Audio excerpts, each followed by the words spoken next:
नमस्कार। श्रीमद् वाल्मीकि रामायण अखंड पाठ के अंतर्गत आज का हमारा सर्ग है षट्पंचाशः सर्ग। किष्किंधा कांड से 56वां सर्ग है यह। और इस सर्ग में है संपाति से वानरों को भय। उनके मुख से जटायु के वध की बात सुनकर संपाति का दुखी होना और अपने को नीचे उतारने के लिए वानरों से अनुरोध करना। तो चलिए प्रारंभ करते हैं आज का पाठ। उपविष्टा ते सर्वे यस्मिन् प्रायं गिरिस्थले हरयो गृध्रराजश्च तं देशम् उपचक्रमे।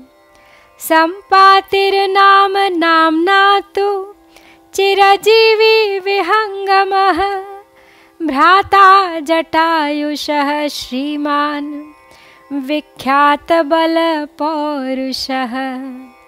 कंदरादभि निष्क्रम्य स विन्ध्यस्य महागिरेः उपविष्टान् हरीन् दृष्ट्वा हृष्टात्मा गिरम् अब्रवीत्। विधिः किल नरं लोके विधानेनानुवर्तते यथायं विहितो भक्ष्यश्चिरान्मह्यम् उपागतः।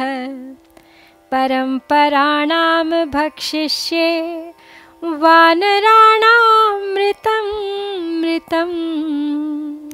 उवाचैतद्वचः पक्षी ता निरीक्ष्य प्लवंगमान्।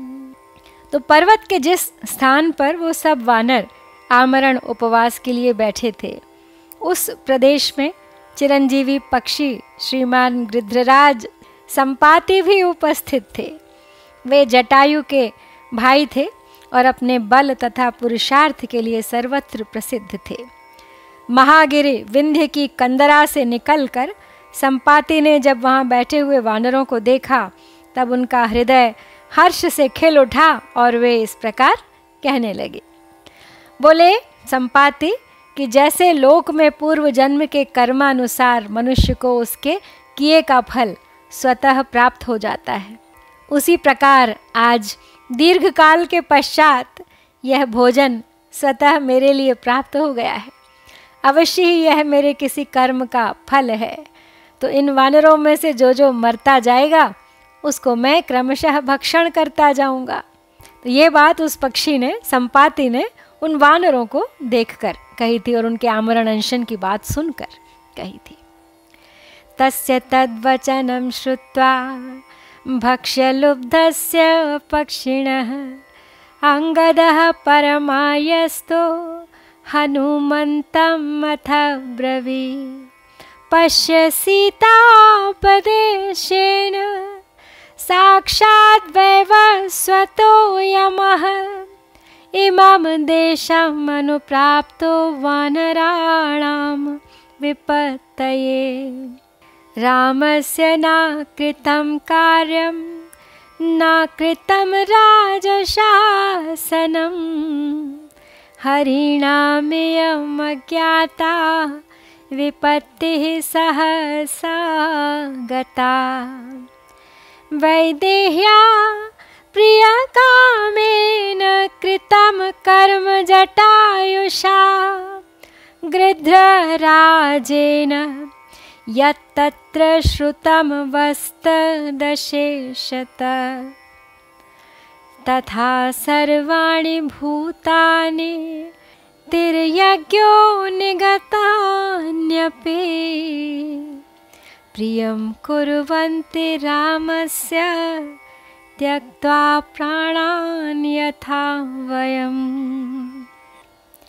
तो भोजन पे लुभाए हुए उन पक्षीराज का, संपाति का ये वचन सुनकर अंगद को बड़ा दुख हुआ और वे हनुमान जी से बोले कि देखिए, सीता के निमित्त से वानरों को विपत्ति में डालने के लिए साक्षात सूर्यपुत्र यम इस देश में आ पहुँचे। हम लोगों ने न तो श्री रामचंद्र जी का कार्य किया और न राजा की आज्ञा का पालन ही। इसी बीच वानरों पर यह सहसा अज्ञात विपत्ति भी आ पड़ी है। विदेह कुमारी सीता का प्रिय करने की इच्छा से वृद्धराज जटायु ने जो साहसपूर्ण कार्य किया था वह सब आप लोगों ने सुना ही होगा। समस्त प्राणी वे पशु पक्षियों की योनि में ही क्यों न उत्पन्न हुए हों, हमारी तरह प्राण देकर भी श्री रामचंद्र जी का प्रिय कार्य करते हैं।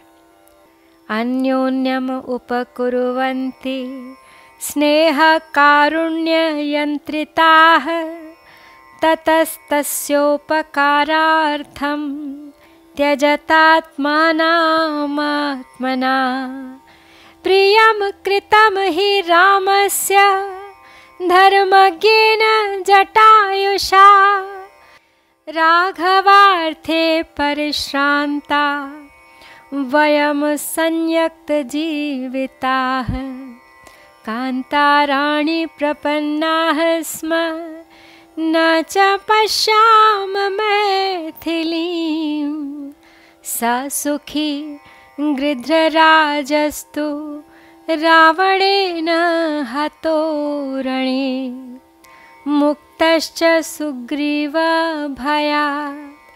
गतश्च परमां गतिम् जटायुषो विनाशेन राज्ञो दशरथस्य च हरणेन च वैदेह्याः संशयं हरयो गताः रामलक्ष्मणयोर्वा समरण्ये सह सीतया राघवस्य च बाणेन वालिनश्च तथा वधः रामो रामकोपादेशेषाणां रक्षसां च तथा वधम् कैकेय्या वरदानेन इदं च विकृतं कृतम्।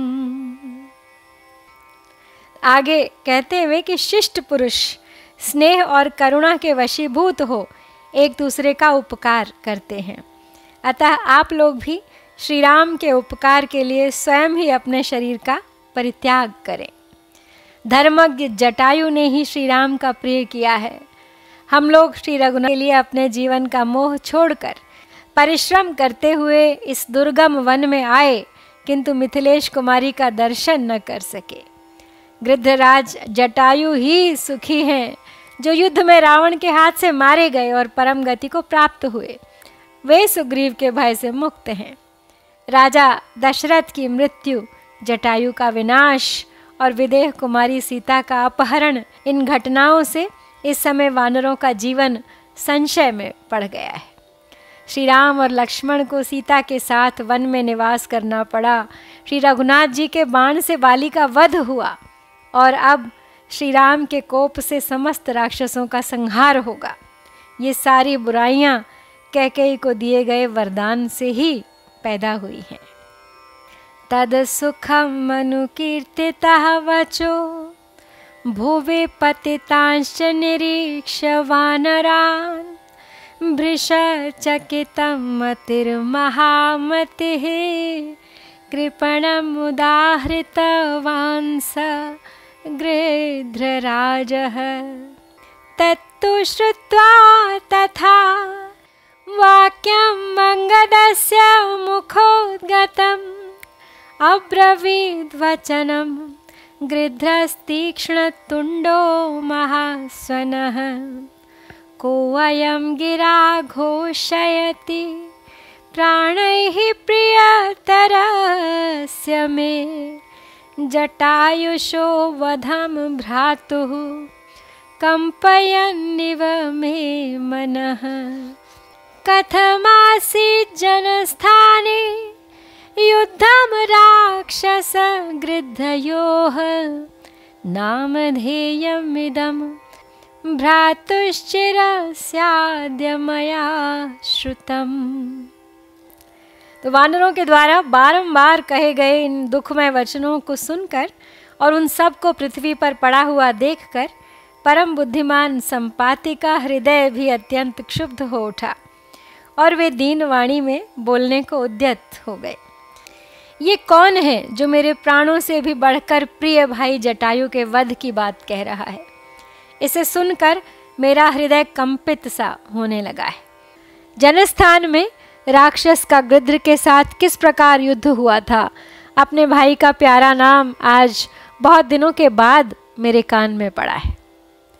इच्छेयम गिरिदुर्गाच्च भवद्भिरवतारितुं यवीयसो गुणज्ञस्य श्लाघनीयस्य विक्रमैः अतिदीर्घस्य कालस्य परितुष्टो अस्मि कीर्तनात् तदिच्छेयमहं श्रोतुं विनाशं वानरर्षभाः भ्रातुर्जटायुषस्तस्य जनस्थाननिवासिनः तस्यैव च मम भ्रातुः सखा दशरथः कथम् यस्य रामः प्रियः पुत्रो ज्येष्ठो गुरुजनप्रियः सूर्यांशुदग्धपक्षत्वान् शक्नोमि विसर्पितुम्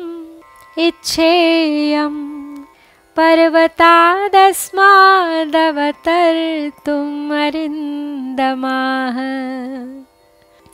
तो संपाति ने जब अपने भाई का नाम सुना उन वानरों के मुख से, उनकी चर्चा सुनी, तो जिज्ञासा हुई, जानना चाहते और अपनी भी बात कहते हैं उनसे, बताते हुए कि जटायु मुझे बहुत प्यारा था, जटायु मुझसे छोटा था, गुणज्ञ और पराक्रम के कारण लेकिन अत्यंत प्रशंसा के योग्य था। दीर्घ काल के पश्चात आज उसका नाम सुनकर मुझे बड़ी प्रसन्नता हुई। मैं चाहता हूँ कि पर्वत के इस दुर्गम स्थान से आप लोग मुझे नीचे उतार दें। हे वानरों, मुझे अपने भाई के विनाश का वृत्तांत सुनने की इच्छा है। मेरा भाई जटायु तो जनस्थान में रहता था। गुरुजनों के प्रेमी श्री रामचंद्र जी जिनके ज्येष्ठ एवं प्रिय पुत्र हैं, वे महाराज दशरथ मेरे भाई के मित्र कैसे हुए? हे शत्रुदमन वीरों, मेरे पंख सूर्य की किरणों से जल गए हैं, इसलिए मैं उड़ नहीं सकता, किंतु इस पर्वत से नीचे उतरना चाहता हूँ और आप सब के मुख से यह समस्त प्रसंग सुनना चाहता हूँ। तो जटायु की इस इच्छा के साथ श्री वाल्मीकि निर्मित आर्ष रामायण आदि काव्य के किष्किंधा कांड में ये 56वां सर्ग यहाँ पूरा होता है। इत्यार्षे श्रीमद् रामायणे वाल्मीकिये आदि काव्ये किष्किंधा कांडे 56 सर्गः। ओम श्री सीतारामचंद्राभ्यां नमः।